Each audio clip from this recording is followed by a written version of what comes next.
All right, listen up. Today, we are tearing down everything you think you know about Linux networking.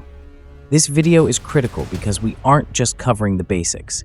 We are going deep into the network management command line interface and mastering the legendary Netcat. If you want to actually understand how networks work and how to break them, you need to watch this until the end. Also, let's be real, the algorithm hates cybersecurity content. So if you want to support the channel and help us hack the system, smash that like button and subscribe right now. Okay, let's start with the absolute essentials. If you're already a pro, check the timestamps to skip ahead, but don't blame me if you miss a trick. First, let's clear up a massive mistake I see everywhere. If you open a tutorial in 2025 and it tells you to type fconfig or netstat, close the tab. That stuff is deprecated. It's ancient history. We use the IP command now. To find out who you are on the network, type IPA. That stands for IP address. Ignore the clutter and look for your interface names, like ETH0 for wired or AAN0 for Wi-Fi. See that line that says INET? That is your IP address. See the /24 at the end? That is your subnet mask. This matters because before you launch an attack or secure a server, you need to know your own identity. If you don't know your own IP, you don't know who you are exposing. Next, you need to know how to leave the building. Type IPR. This stands for IP route. Look for the line that says default via. The IP address right next to it, that is your gateway. That is the router you have to pass through to reach the internet.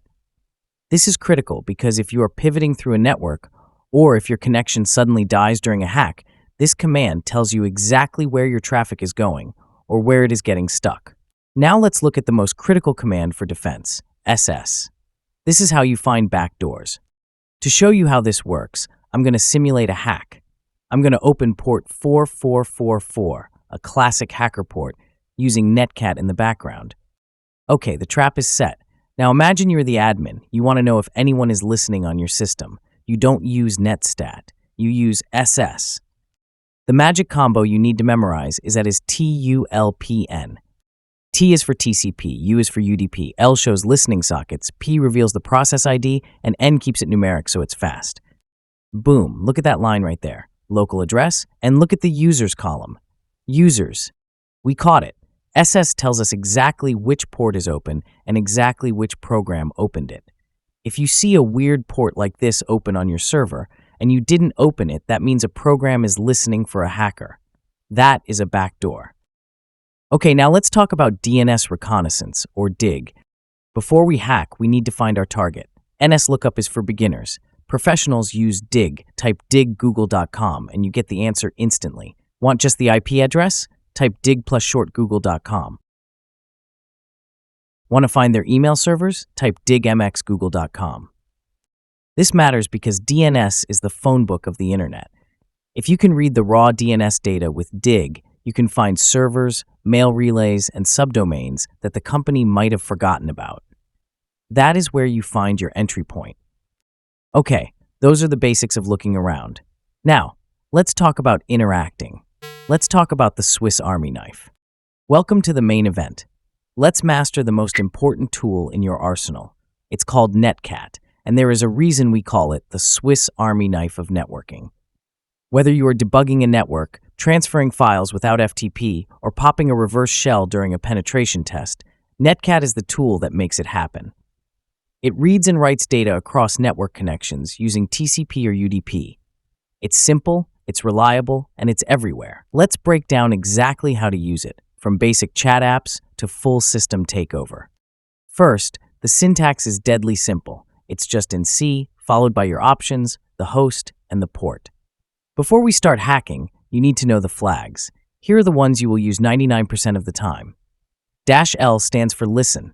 It tells Netcat to listen for an incoming connection instead of initiating one. -P stands for port. This specifies the source port you want to use. -N tells it to do no DNS lookups. This stops Netcat from doing slow lookups, making everything faster and stealthier. -V stands for verbose. This gives you feedback on what's happening. And finally, -U switches it to UDP mode since the default is TCP. Got it? Good. Now let's use them. Before we attack, we scan. You don't always need Nmap if you have Netcat. To scan a range of ports, say 1 to 100 on a target, you run nc-zvn, then the target IP, then the range 1-100. The -z tells it to just scan for open ports, not send data. The -v shows you the results, and the -n skips the slow DNS lookup. You can also scan specific ports to see if a web server or SSH is open. If you want to see what software is running on a port, which is called banner grabbing, just drop the -z and connect directly. Run nc-v followed by the target IP and port 80. This will often dump the server version right into your terminal. Now let's talk about moving data. First, the Instant Chat app. If you need to talk to someone on another computer securely and quickly, you don't need Slack.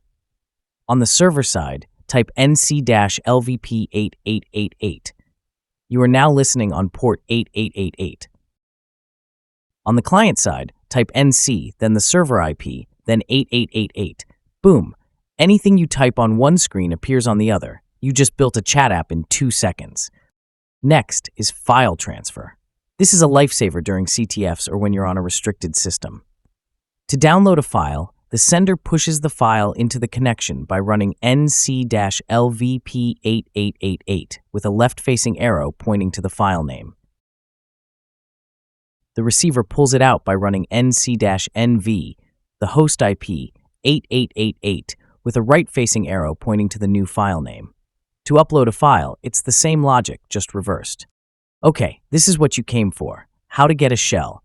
There are 2 ways to do this: remote shells and reverse shells. The remote shell is sometimes called a bind shell. This is where the victim listens and you connect to them.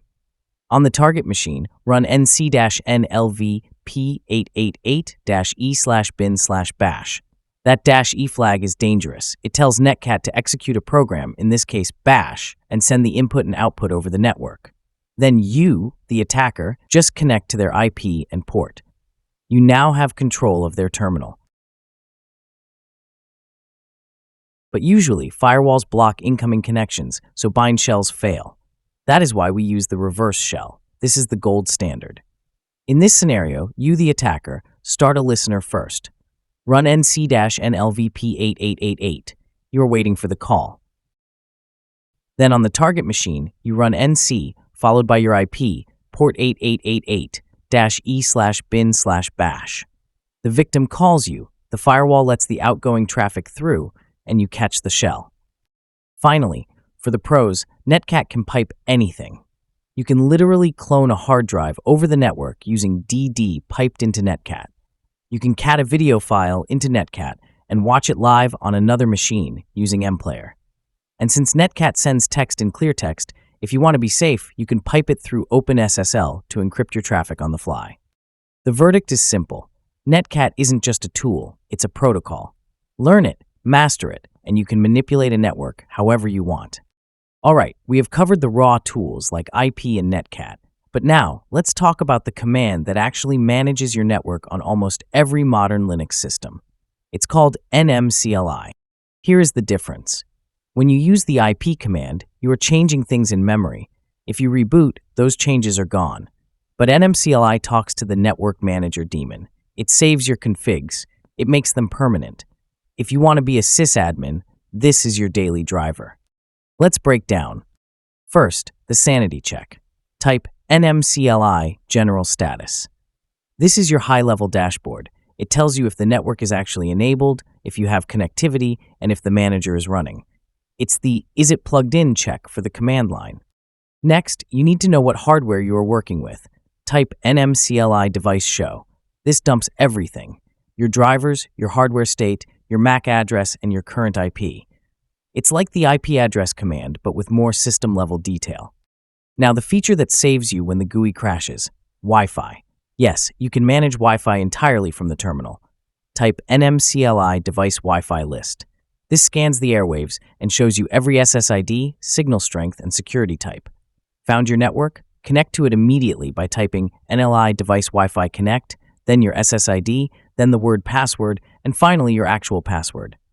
Boom, you are online, and because it's nmcli, it will remember that network next time you reboot. But real pros don't rely on DHCP. Real pros set static IPs. To do this, we modify the connection profile. First, list your connections with nmcli connection show. Find the name of your interface. Now we lock it down. Run nmcli connection modify, followed by your connection name. Then set the address. Type IPv4.addresses, followed by your static IP and /24.